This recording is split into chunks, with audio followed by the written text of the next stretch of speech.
නුගසෙවණත් එක්ක එකතු වෙන ඔබට විශේෂ කතා බහක් වෙන එකතු වෙන ආරාධනා කරන්නේ තලවතුගොඩ හේමාස් රෝහල ඔබට අනුග්‍රාහකත්වයේ ඇතිව ඉදිරිපත් කරන වැඩසටහන අපි රැගෙන ඉන්න බලාපොරොත්තු වෙන්නේ. මේ දවස් ටිකේ කල්ටි කල්පනා කරනවානේ කොහොමද ප්‍රතිකාර ගන්න ආරක්ෂා සහිතව යන්න පුළුවන් තැන් කොහෙද තියෙන්නේ කියලා. එහෙමනම් සියලු ආරක්ෂිත ක්‍රමවේදයන් යටතේ සියලු රෝගවලට ප්‍රතිකාර ලබා දෙන්නට තලවතුගොඩ හේමාස් රෝහල සූදානමින් ඉන්නවා. ඒ බව මතක් කරමිනුයි අද අපි අපේ මාතෘකාවට යන්න සූදානම් වෙන්නේ. ගොඩක් දෙනෙක් කතා කරන කාරණාවක් තමයි මට ධනිස් සමාරුව තියෙනවා. සමහර විට බලන ඔබටත් තියෙන්න පුළුවන්. අම්මට තාත්තට දන්න කියන අයට තියෙනවා. මේක වෙනදට වඩා වැඩිද කියලාත් හිතන අවස්ථාවක් තියෙන්න පුළුවන්. ඇඟේ බර හින්දා ඔය තත්ත්වය වෙන්නේ. එහෙම කියලා සමහර අය කියනවා. හැබැයි මේකේ නිවැරදි තත්ත්වය මොකක්ද? අපි දැනගන්න ඕනනේ. ප්‍රතිකාර කරලා අපිට මේක හොඳ කරගන්න පුළුවන්ද? ඒ නිසා මේ ගැන කතා කරන්න අද අපි අපේ විශේෂ වෛද්‍යතුමෙකුට ආරාධනා කළා අපේ මැදිරියට එන්න කියලා. හිරාන අමරසේකර වෛද්‍යතුමන් අපිත් එක්ක ඉන්නවා. විකලාංග ශල්‍ය විශේෂඥ වෛද්‍යතුමන්. ආයුබෝවන් ඔබතුමාලා. ආයුබෝවන්. වෛද්‍යතුමා මේ ධනිස් වේදනාව, ධනිස් සමාරුව අපි කියන්නේ මොකක්ද මේ තත්ත්වය ඇත්තටම? දැන් මෙහෙමයි. ධනිස් වේදනාව කියන එක හැමෝටම ලෝකේ ජනගහනයෙන් මම කිව්වොත් 100% යම්කිසි ජීවිතයේ යම්කිසි කාලයක දැනගත තිබ්බ වේදනාවක් වගේ පත් වෙනවා. සමහර වෙලාවට ධනිස් වේදනාව ටික කාලයක් තියෙන්න පුළුවන්. සමහර වෙලාවට ධනිස් වේදනාව ගොඩක් කල් තියෙන්න පුළුවන්. මේකට හේතු වන කරුණු ගොඩක් තියෙනවා. එකක් තමයි ධනිස්ස යම්කිසි වෙලාවක ගෙවීමක් ඇති වුණොත් ධනිස්සේ වේදනාව එන්න පුළුවන්. සමහර වෙලාවට ධනිස්සේ තුවාලයක් වගේ ඇති වුණොත් වෙන්න පුළුවන්. ඊට අමතරව ධනිස්සේ ඉදිමීමක් වගේ ඇති වුණොත් ධනිස් වේදනාව එන්න පුළුවන්. ඒකම අපිට ධනිස් වේදනාව ඇති වුණාම අපිට හරියටම කියන්න බෑ මේ වේදනාව ධනිස්ස ඇතුලෙන් දෙන්නේ නැත්නම් ධනිස්ස අවට තියෙන පටක වලින් දෙන්නේ කියලා.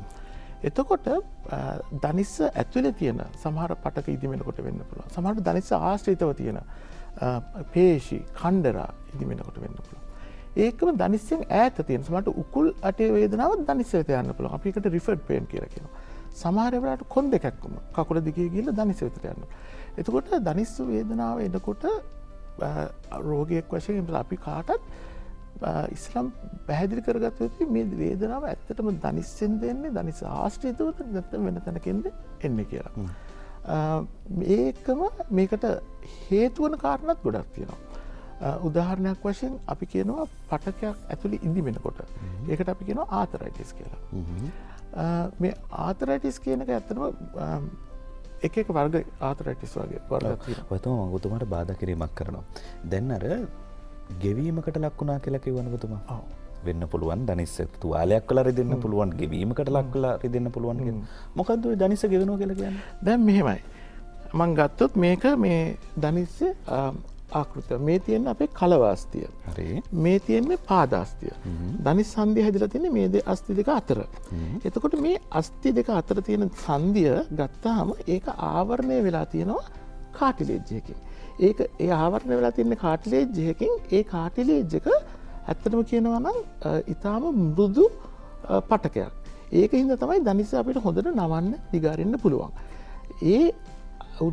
මම ගොඩක් වෙලාට මේ උදාහරණයට කියන්නේ වාහනයක අර බ්‍රේක් පෑඩ් වගේ ආරක්ෂාවට තියෙන. ඒ පටක වටේ තියෙන එක අපි ඇවිදින වාරයක් ගානේ ඉපදුන දවසේ ඉඳලා පොඩ්ඩ ගෙවෙනවා.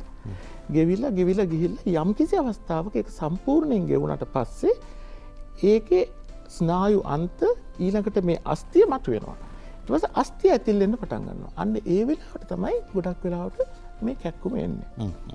හරි. අර ඔබතුමා ආතරයිටිස් ගැන කතා කරන්න පටන් ගත්තාම බාධා කරේ. හරි. ආතරයිටිස් කියලා කියන්නේ මොකක්ද? මේක හොඳ කරන්න පුළුවන් තත්ත්වයක්ද? ප්‍රතිකාර දීර්ඝකාලීනව ගන්න ඕනද කොහොමද? මෙහෙමයි. ආතරයිටිස් කියන රෝගය ගත්තාම ආතරයිටිස් කියලා කියන්නේ අපි ඉංග්‍රීසියෙන් ඉදිමීමක් කියන එක. ආතරයිටිස් කියන්නේ ධනිස්ස තුල යම්කිසි ඉදිමීමක් ඇති වෙනවා කියන එක. ඒක ඇතුලේ වර්ග කිහිපයක් තියෙනවා. සමහර පටක ධනිස්සේ තියෙනවා ආවරණය වෙච්ච සයිනෝවියම් කියලා. ඒ ආතරයිටිස් එක ඉදිමෙනකොට අපි කියනවා රුමටොයිඩ් කියලා. තව වෙලාවට විෂ බීජයක් ගිහිල්ලා ඉදිමුණොත් ඒකට කියනවා සෙප්ටික් ආතරයිටිස් කියලා. ඒ වගේ ආතරයිටිස් වර්ග තියෙනවා. දැන් අද අපි වැඩියෙන්ම කතා කරන්න බලාපොරොත්තු එහෙම නැත්නම් ලෝකේ වැඩියෙන්ම තියෙන්නේ මේ ගෙවීම සඳහා. ඇති වෙනකොට ඒ ගෙවිනට පස්සේ ඉදිමෙන එක. ඒකට අපි කියනවා ඔස්ටියෝආතරයිටිස් කියලා. දැන් ඒ ඇතිවෙන වයස් සීමාවක් තියෙනවද කොහොමද මේක වයසකයට විතරයි ඇති වෙන්නේ කියලා අපිට කියන්න පුළුවන්ද ඔස්ටියෝආතරයිටිස්? දැන් මෙහෙමයි. ඒකත් ගත්තාම අපේ දනිස්ස මම කිව්වා වගේ පොඩ්ඩ ගෙවෙන්න පටන් ගන්නවා. මම හැමදාම කියන්නේ වාහනයකට බ්‍රේක් පැඩ් ගෙවෙන්නේ ඒ වගේ. ගෙවෙන පටන් ගත්තට පස්සේ මුලින් ඉඳලම ගෙවිලා අර සම්පූර්ණ ගෙවිලා ස්නායුවන්ත මතුවෙන වයසක් තියෙනවා. ඒකින්ද තමයි සමහර අයට ඒක 50-55 වගේ වෙන්න පුළුවන්. සමහර අයගේ 60-65 වෙන්න පුළුවන්. සමහර අයට 70 වගේ වෙන්න පුළුවන්. ඒකින්ද කොහොමටත් ජීවිතයේ පසු අවධියේ තමයි මේක කැක්කුම බවට පත් වෙන්නේ. ගෙවෙන එක මුලින් ඉඳලා පොඩ්ඩ ගෙවෙන්න පටන් ගන්නවා. සමහර අයගේ වැඩියෙන් ගෙවෙනවා, සමහර අයට අඩුවෙන් ගෙවෙනවා. ඒකට වෙනම හේතු තියෙනවා. ඇයි මේ සමහර අයගේ වැඩියෙන් ගෙවෙන්නේ, සමහර අයගේ අඩුවෙන් මේක ගෙවෙන්නේ? මොනවද බර එහෙම බලපානවද? බර විශේෂයෙන්ම බර අපි ස්ථූලතාවය කියලා කියන්නේ අපි හැමදාම කියන දේ තමයි මේ බර කියන එක තමන්ගේ උසට හරියන බරක් තියෙනවා. ඒකට කියනවා BMI කියලා. හැමෝම මේ තමන්ගේ උසට හරියන බර තියාගන්න ඕනේ. ඒක දනිස්සට විතරක් නෙමෙයි. දියවැඩියාවට වකුගඩු රෝගවල හැම එකටම බර කියන එක තියෙන්න ඕනේ. හරි උසට හැටියට. ඒ බර අපි කරන්නේ දනිස්ස වෙන්නේ අපි උදාහරණයක් වශයෙන් ගත්තොත් අපේ උඩුකයේ බර දනිස් හරහා යන්නේ. උඩුකයේ බර වැඩි වෙන්න දනිස් ගෙවෙන එක වැඩි වෙනවා. මොකද දනිසට එන ලෝඩ් එක වැඩි වෙනවා. ඒක සරලව අපිට පැහැදිලි කරලා කියන්න පුළුවන්. හරි. අපි තවදුරටත් කතා කරමු ඊට කලින් විරාමයකට ගිහිල්ලා. හොඳයි වෛද්‍යතුමා, දැන් අපි මේ දනිස් කැක්කුම ගැන කතා කරනකොට සමහර අය කියනවා ලෝකේ නම් දියුණු තාක්ෂණය තියෙනවා. ඒ තාක්ෂණය යොදාගෙන විවිධාකාරයේ දේවල් කරනවා මේ මෙඩුවෙන්.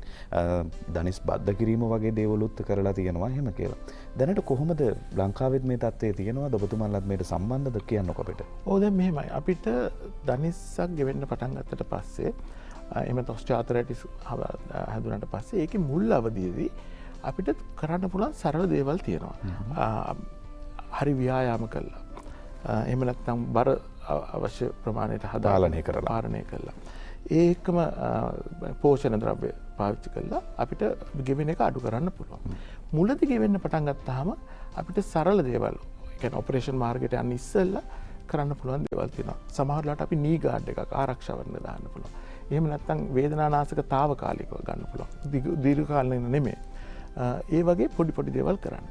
ඊට පස්සේ අපිට පුළුවන් විශේෂ ඉන්ජෙක්ෂන් වගේක් තියෙනවා දනිස්සට දෙන්න පුළුවන්. එකක් තමයි ඉදිමි මාඩු වෙන ඉන්ජෙක්ෂන් එකක් තියෙනවා. දෙවෙනි එක තමයි ජෙල් එකක් තියෙනවා. ඒ ජෙල් එකෙන් කරන්නේ මේ සාමාන්‍ය ජොයින්ට් එකට තෙල් දානවා වගේ, සර්විස් කරනවා වගේ. ඒක දැම්මහම අර ගෙවෙන එක අඩු වෙනවා. අර ඒ පාලනය වීමක් වෙනවා. ඊට පස්සේ තුන්වෙනි එක තමයි අර PRP කියලා තමන්ගේම ලේ අර විශේෂ සෛල වගේක් තියෙනවා. ඒවා දනිස්සට දැම්මොත් ගෙවිච්ච කාටිලෙජ්ජි පොඩි ගෙවිච්ච වීමක් තියෙනවනේ ඒක වර්ධනය වෙනවා. ඒ වගේ ප්‍රතිකාරකම තියෙනවා. ඊළඟට අපිට කැමරා එකක් දාලා ඊට පස්සේ අපි ඔපරේෂන් ක්‍රමයට යන්න ඕනේ. කැමරා එකක් දාලා බලලා දනිස්ස පොඩ්ඩක් සුද්ධ කරලා කාටිලෙජ් ගෙවිච්ච තැන් උත්තේජනය කරලා හදන්න පුළුවන්. ඒ වගේ ප්‍රතිකාර රාශියක් කරන ගමන් තියෙන අපිට උප්පත්තියෙන් හම්බෙච්ච දනිස්ස ගෙවෙන්න කාලය අඩු කරලා වැඩි කාලයක් පාවිච්චි කරන්න පුළුවන්. කවදා හෝ දනිස්ස සම්පූර්ණයෙන් ගෙවුණොත් අපිට පුළුවන් කෘත්‍රිම දනිස්ස දාන්න ඕනේ. ඒ කියන්නේ ලංකාවේදී දැන් ඔබතුමාලා කරනවද? කෘත්‍රිම දනිස්ස ලංකාවේ ඕන තරම් දානවා. ඒ කියන්නේ අපිට තලවතුගොඩ හේමාසයකට આવොත් කරගන්න පුළුවන්. ඕනි තරක පුළුවන්. ගොඩක් වෙලාවට ඒක අවශ්‍ය මේ පහසුකම් තියෙනවා. ලංකාවෙත් ලෝකෙත් දනිස් දාන එක ඉතාම සාර්ථක ඔපරේෂන් එකක්. ලෝකෙ මිලියන 70ක් විතර සාමාන්‍යයෙන් දනිස් දාලා තියෙනවා. අපි බලද්දී දනිස් සමාරුව හින්දා පීඩා විඳින කොච්චර පිරිස ඉන්නවා. සමහරට නැගිට ගන්න බැරි තත්ත්වයේ ඉන්න පිරිස ඉන්නවා. මේක ඔබට ඉතා සුබදායි ආරංචියක් වෙයි. ඔබ කැමති අමාරුවක් නැතුව නැගිටලා ඇවිදලා තමන්ගේ වට ටික කරගන්න. දැන් ඒ වෙනුවෙන් හේමාස් රෝහල ඔබට අවශ්‍ය පහසුකම් සපයලා දීලා තියෙනවා. ඔබට පුළුවන් මේ පිළිබඳව දැනුවත් වෙන්න. සත්කමක් කරලා දනිස්සක් බද්ධ කරනවා කියද්දී ඊළඟට එතෙන්නේ මේක අමාරු වැඩක්ද දන්නේ. ටිකක් අපිට මොන වගේ තත්යකට මුහුණ දෙන්න වෙයිද කියන වගේ මතයක් හැදෙනවනේ වෛද්‍යතුමා. මට කියන්නකෝ කොහොමද මේ සත්කම සිද්ධ වුණාට පස්සේ? ඔව් දැන් මෙහෙමයි. දනිස්සක් දාගන්නකොට ඉස්සෙල්ලාම බලියුතු කරුණු දෙක තුනක්. එකක් තමයි හරි කාලෙට ඒක දාගන්න ඕනේ. ඉතින් ඒකට වෛද්‍ය මේක කතා කරගෙන දනිස්ස සම්පූර්ණයෙන් ගෙවිලාද කියලා බලලා මේක මට හරියන ඔපරේෂන් එක තීරණය කරුවට පස්සේ දනිස්සක් දාගෙන එකට යන්න පුළුවන්. මොකද ඒක මම කිව්වා වගේ හරි කාලෙට හරි විදිහට කෙරුවොත් ඊටාම සාර්ථක ශල්‍ය කර්මයක් වෙනවා. අපි දනිස්සක් දාගැනීමේදී කරන්නේ උදාහරණයක් වශයෙන් ගත්තොත් මේ ගෙවිච්ච කාටිලේජ් එක අපි සම්පූර්ණයෙන් අයින් කරනවා. මේ තියෙන්නේ ආකෘතියක් ආයේ දනිස්සක මේ තියෙන්නේ කලවාස්තිය අපි මෙහෙම කපලා සම්පූර්ණයෙන් අයින් කරලා තියෙනවා මේ කාටිලේජ් එක. ඊට පස්සේ මේ තියෙන්නේ පාදාස්තිය. ඒකෙත් කාටිලේජ් එක අයින් කරලා තියෙනවා. ඊට පස්සේ අපි කරන්නේ කෘත්‍රිම යකඩ හා යම්කිසි ලෝහයකින් තනාගත්ත තනිස් කෑල්ලක් මේකට දාලා එකතු කරනවා. යට කෑල්ලටත් එහෙම කෑල්ලක් දාලා මෙහෙම එකතු කරනවා. ඒ කියන්නේ අපි ඉවත් කරගත්ත කාට්‍රේජ් කොටස වගේ කොටසක් තමයි හයි කරන්නේ. ඒ වගේම එකක්. ඒ දෙක අතරට පොඩි ප්ලාස්ටික් කෑල්ලක් දානවා. එතකොට මේක ගෙවෙනවා අඩුයි. ඊට පස්සේ පරණ දනිස්ස වගේම මේක වැඩ කරනවා. වාසිය තියෙන්නේ කැක්කුම ගෙන දෙන ස්නායු මොනවත් මේකේ නැහැ. එතකොට වේදනාව දැනෙන විදිහක් නැහැ මේකේ. දනිස්ස ක්‍රියාකාරීත්වය හරි විදිහටම සිද්ධ වෙනවා. ක්‍රියාකාරීත්වය හරි විදිහට ඔපරේෂන් එක කළා හරි විදිහට යම්කිසි කාලයක් ගියාට පස්සේ භෞත වේදේ කළා ෆිසියෝതെරපි කරුවාට පස්සේ පරණ විදිහටම ක්‍රියාකාරීත්වය ගන්න පුළුවන්. ඒක තමයි අපි දනිස් බද්ධ කිරීමක් කියලා කරන්නේ. හරි වටිනවා නේද? ඔබටත් පහසුවෙන් කරගන්න පුළුවන්කමක් ලැබේ. දැන් අපි සාමාන්‍යයෙන් දනිස් සමාරුව තියෙන අය කතා කරන දේ තමයි දනිස් සමාරුවයට තියෙනවා නම් එක එක කෑම වර්ග කාපුවාම හොඳයි. එහෙම කියලා යෝජනා කරනවා අපිට. එහෙම කෑම වලට ඇත්තටම මේ දනිස් සමාරුව පාලනය කරන්න පුළුවන්ද? පුළුවන්. හැබැයි ඒක මෙහෙමයි විය යුත්තේ. දනිස්ස ගෙවුනට පස්සේ ආහාර පටන් ගත්තට වැඩක් වෙන්නේ නැහැ. අපේ උප්පත්තියේ ඉඳලා අපි ආහාර පුරුදු සකස් කරගන්නවා නම් විටමින් D, කැල්සියම්, ඒ වගේ අර කොන්ඩ්‍රොයිටින්, ඒ වගේ මේද තියෙනවා ෆිෂ් ඔයිල් කියලා කියන අර මත්ස්‍ය මේද ආහාර. ඒ වගේ ඒවා මුල ඉඳලම කරනවා නම් ව්‍යායාමත් මුල ඉඳලම කරනවා නම් කියන්නේ අවුරුදු 15 20 වගේ පුරුදු ඇති කරගන්නවා නම් බර මුල ඉඳලම ආරක්ෂා කරනවා නම් තමයි දීර්ඝ කාලනෝ මේක හැදෙන්නේ නැතුව හරි හැදෙන එක අඩු කරන්න පාලනය කරන්න පුළුවන් වෙන්නේ. හැදුනට පස්සේ අවුරුදු 50 60 ව්‍යායාම කරන්න මුලින්ම පටන් ගත්ත කියලා ලොකු වාසියක් වෙන්නේ නැහැ. ඒ කියන්නේ කල් ඇතුලේ ඉඳලා අපි ලෑස්ති වෙන්න ඕනේ. අපි නිරෝගීව ඉන්නව නම් අපේ සෞඛ්‍ය තත්ත්වය යහපත්ව පවත්වා ගන්න පුළුවන්කමක් තියෙනවා. එhmenan මෙතෙන් දැන් තලවතුගොඩ හේමාස් රෝහලට මේ දවස්වල ඔබ යනවා නම් විශේෂ වට්ටම් යටතේදී ඔබට ප්‍රතිකාර ලබා ගැනීම පහසුකමත් සකසලා දීලා තියෙනවා. ඔබට පුළුවන් මේ දුරකථන අංකයට කතා කරන්න. දුරකථන අංකයට කතා කරලා වැඩිදුර තොරතුරු දැනගන්න. සියලුම රෝග සඳහා ප්‍රතිකාර කරනවා. විශේෂ වට්ටම් යටතේ තමයි ඒ සියල්ලක්ම සිද්ධ වෙන්නේ. සටහන් කරගන්නකො.